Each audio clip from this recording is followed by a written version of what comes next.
The radiant form. How mixed reality will transform us and the world we live in. Any real virtual reality enthusiast can look back at VR science fiction. It's not about playing games. The Matrix, Snow Crash. All this fiction was not about sitting in a room playing video games. It's about being in a parallel digital world that exists alongside our own, communicating with other people, playing with other people. Palmer Luckey, founder of Oculus Rift. Humans are augmenters. We have a long history of not only altering our landscape, but our very bodies.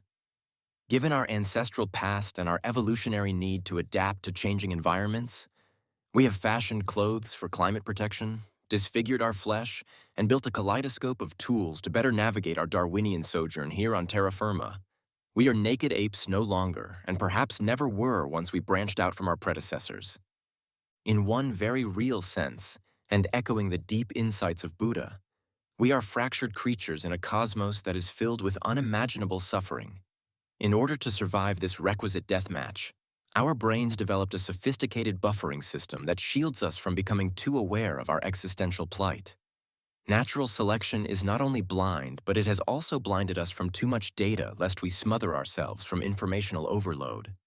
Like our mythic progenitors Adam and Eve after the fall, we woke up to a cursed world, and we are hell-bent, an instructive, if ironic pun in this context, to change all that is not to our preferences. Indeed, human culture may be defined as our continued attempt to recreate the world according to our desires and wishes. We may fear our tribal god, but that doesn't mean we have to like his/her creation. We have developed several approaches in reframing the cosmos, but two are fundamental. One, recalibrating our thoughts, religion and mysticism are forerunners here to better handle what is on offer. And two, manipulating matter to make our daily struggles easier. Both avenues, of course, are not mutually exclusive and are analogously akin to the interface between software and hardware. Rearranging bits of atoms, however, is a cumbersome project, and it has often taken years, even decades, to build our dream monuments. Whether it is the Great Pyramids of Egypt or the exquisite Taj Mahal in India. Naturally, it is much easier to transform our thoughts about the world at large than to rearrange nature to our fancy. Yet we are on the very threshold of doing both in ways quite unimaginable a century ago. Enter the new era of mixed reality, where we transform the appearance of atomic bits into almost anything we wish, and all of this by donning a standalone virtual reality headset. Simply put, we now have the technological capability to radically modify our spatial landscapes, not by rearranging chunks of elements from one place to another, but by overlaying their innateness with dynamic and mind-boggling overlays. Take, as just one instance, your office. Look around at the walls, the floor, the desk, the windows, and whatever else you have filled the room with. Now imagine being able to creatively alter the appearance of all that you see.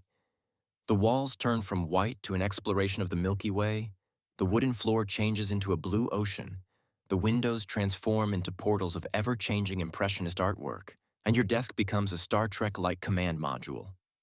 With a stroke of your hand, the music alternates to fit your mood, and the very things you touch feel unlike what you expected. And you?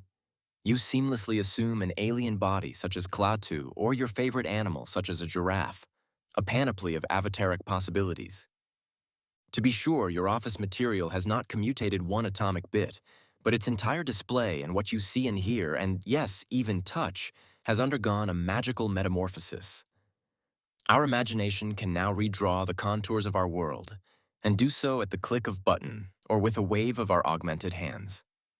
That the future is here now came into sharper relief this past week, when my technologically literate son, Sean, and I were fortunate to be invited to attend the Oculus Connect Conference in San Jose, California, where the latest innovations in virtual and augmented reality were on display.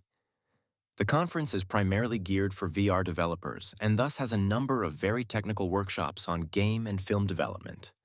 What impressed me most, however, were keynote talks by Oculus CFO, Michael Abrash, and CTO, John Carmack. These two computer programming pioneers gave extraordinarily lucid outlines of the future of VR and AR. I had attended the Oculus Connect 4 conference last year at the same venue, but was a bit shocked to realize how much progress had been made in the intervening 12 months. What those unfamiliar with VR may not realize is how quickly the field has evolved. It was only 8 years ago when I was teaching my upper division science and religion course at California State University, Long Beach, when a young 18-year-old student with the perfectly appropriate name, Palmer Luckey, at the same institution was tinkering away at home building his own makeshift virtual reality headset from discarded and used components. Just 4 years later, Palmer sold his headset and company, Oculus Rift, to Facebook for over $2 billion. In the past 3 years, we have witnessed an explosion of VR devices and related products, ranging from HTC's Vive to Samsung's Gear to Oculus's Go. While it is true that the general public hasn't yet truly warmed to virtual reality, the fact remains that the field is still in its infancy, and we have yet to see its full potential unleashed. Until now, that is. What Abrash and Carmack and other VR pioneers showed us was that we now have the ability to transform the world around us wirelessly without being tethered to a high-end desktop computer. The natural and artificial worlds are becoming one, and what this portends is so radical that it will upend everything we do, from work to play to lifestyles to sports to communication to our love lives. As Elon Musk rightly pointed out recently, we have already become cyborgs because of how often we use our smartphones and tend never to go anywhere without them. We have computerized ourselves by amplifying our understanding of the world with a device that allows us access to enormous amounts of information at the touch of button or through the modulations of our voice. The first step beyond smartphones and watches is enclosed VR and then onwards to AR, where we can seamlessly place all sorts of useful objects in real space and time. But both of these are merely steps to the real revolution that awaits us, where we mix reality with whatever we desire or imagine. Interestingly, we may not yet get rid of our smartphones, since they may serve as powerful computers and battery storage devices in our pockets, which can via Bluetooth power up our lightweight VR or AR glasses. A good example of where we are heading, even if at first it may seem far-fetched, can be gleaned from the movie version of Ernest Cline's widely read novel, Ready Player One, published in 2011, which Steven Spielberg made into a movie 7 years later with dazzling special effects. The plot is centered in the year 2045, where the main character lives in squalor, but is freed from his slum life the moment he dons on his VR headset and his entire surroundings become wondrously transfigured. I'm surprised that VR has come about so quickly. It's lucky I just happened to write a book imagining virtual reality right on the cusp of it actually happening. Ernest Cline, author of Ready Player One. Essentially, we are making our dreams actualized in an externalized realm. As I mentioned in a 2015 essay, months before the first Oculus Rift was shipped and where Google Cardboard was the cheap entry into VR realms. If consciousness evolved as a virtual simulator to help us better ensource varying survival strategies before outsourcing them, we can readily see that humans have now progressed to the point where we can actualize our imaginings in a real world. Simply put, our technology has finally caught up with our dreams so that we can consciously inhabit what we could only before imagine. We are on the threshold of replacing our spiritual Atman project with an electromagnetically gifted avatar project, where arduous meditational practices are replaced with supremely easy VR headsets so that we can transcend the limits of our physical bodies and fly unencumbered in mental wonderlands. Aldous Huxley was correct when he predicted that we would enter a brave new world. But it is a different kind of soma we will daily ingest than the one he anticipated. The drug of the future is virtual, and it is information without boundaries. 3 years ago, some believed such talk was merely hype. But in the interim, we can see that what lies ahead is almost beyond our comprehension, since where the borders of what is real and what is artificial will blend in ways that will eventually make them appear indistinguishable. Of course, CGI effects in films have already exceeded the Turing test, where that which is computationally generated is taken as organically real. With mixed reality, we will CGI anything we choose whenever we wish, and in the process, add multiple layers of informational texture on even the most mundane of objects. But what struck me most during the Oculus Connect 5 conference was when Michael Abrash demonstrated the next iteration of digital avatars, where instead of cartoonish surrogates in VR, we can have nearly exact replications of our very faces and bodies in cyberspace.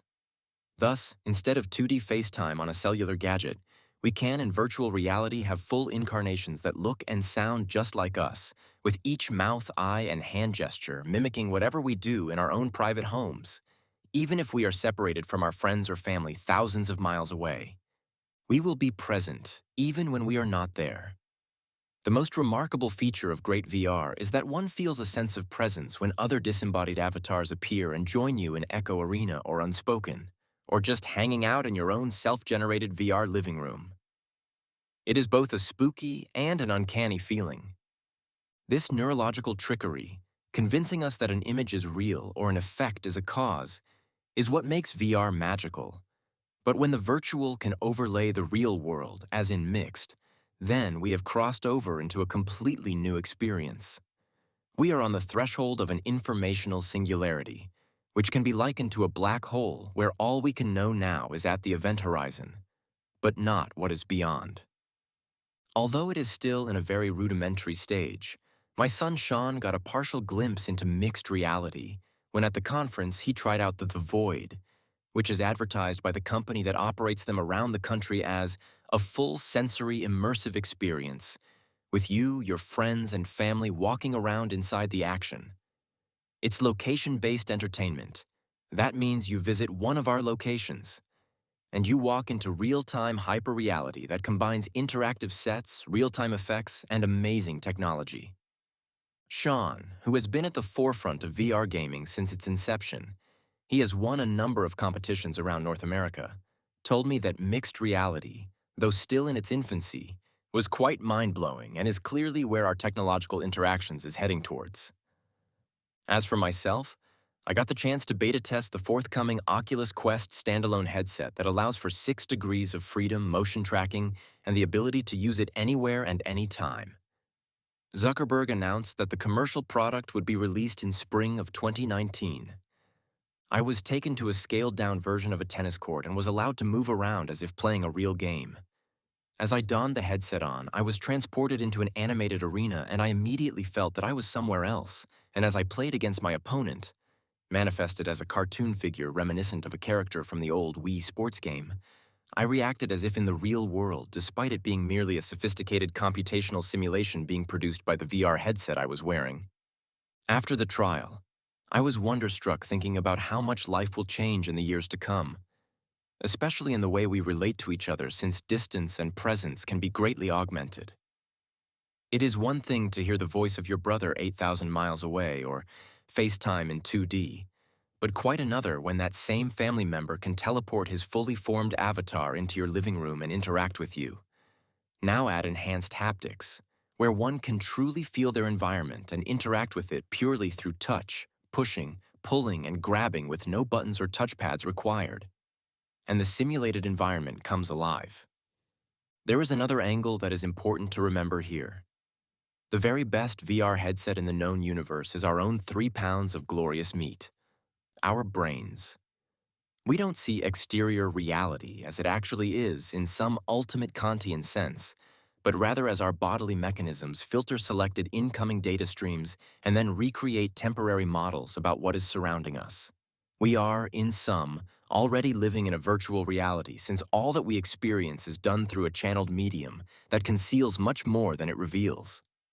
Therefore, with VR, we are merely tinkering with our own neurological presets in order to refashion and reframe the perceived physical limits of the world that surrounds us. This endeavor is not something new, since humans have been monkeying with their environment since the dawn of self-reflective awareness. What is new, though, is how quickly we can amend our various habitats computationally without resorting to heavy lifting of core materials.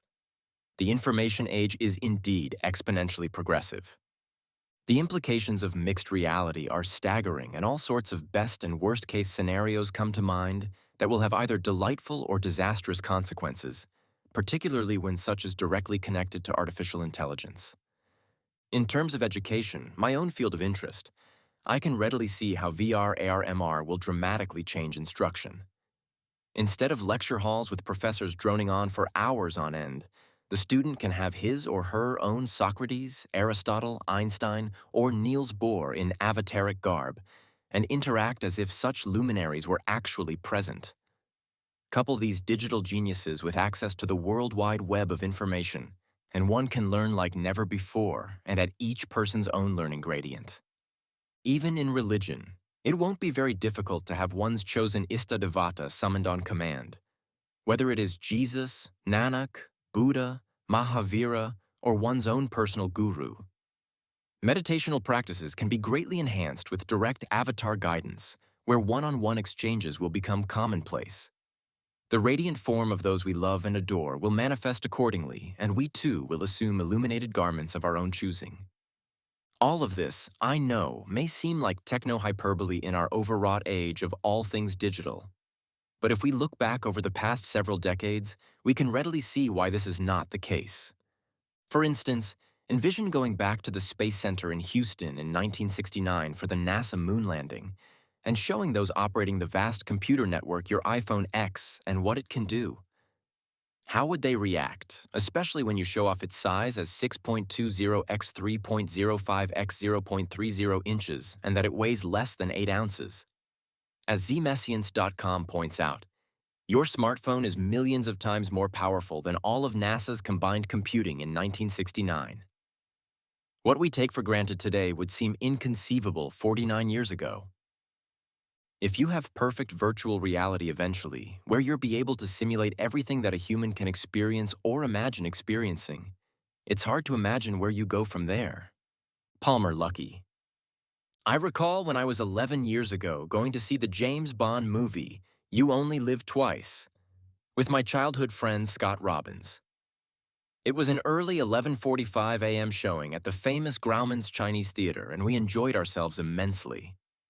However, after we left the darkened theater in the early afternoon, I was overcome with a slight, unnerving depression as I came into the daylight and walked on Hollywood Boulevard, since everything looked quite dab in comparison to the bright clarity of the film's setting in Japan and the wizardry of James Bond's various exploits.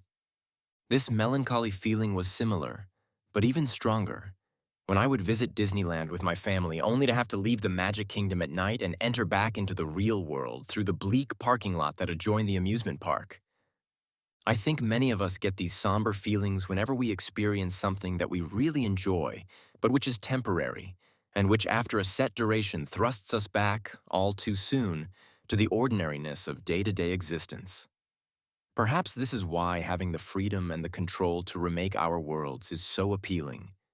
VR/AR/MR and their future iterations have become viable technological tools for us to recreate the cosmos that we were born unconsciously into.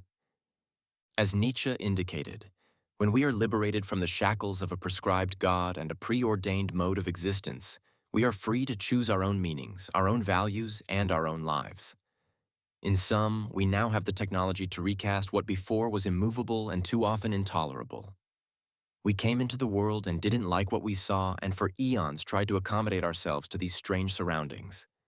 Being a stranger in a strange land, to crib one of Robert A. Heinlein's more famous science fiction book titles, we have evolved to remodel our planet, and like the Judeo-Christian God of old, we want to make it in our own image and find it good.